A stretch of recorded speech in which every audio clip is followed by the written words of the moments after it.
Welcome to the Rim Brake Rodeo. We hope this video helps.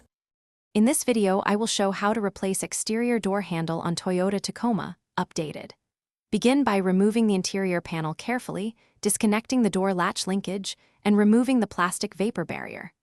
Unbolt the exterior handle assembly from the door shell, guide out the latch rods, and swap in the new handle.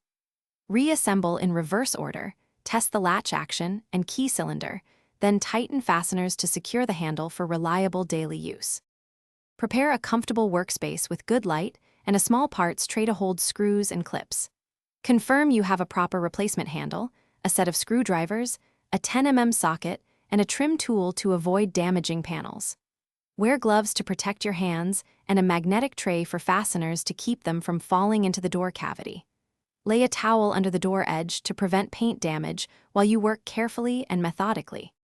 If you are finding this video helpful, please subscribe and like to support more useful repairs and hit the bell for notifications. Quick recommendation: life's too short for a stinky car. Grab Little Tree's black ice as a fun little reward after the repair. It freshens the interior while you admire your handiwork. Check the description for the link and other deals, then get comfortable, because now let's get back to the video. Work patiently when removing the door panel to avoid breaking fragile clips. Locate and remove all visible screws and hidden fasteners behind handles. Peel back the vapor barrier enough to access the interior fasteners and observe linkage orientations for correct reassembly.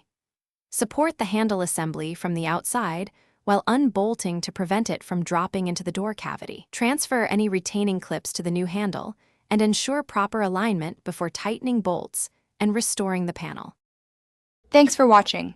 Consider subscribing if we helped you.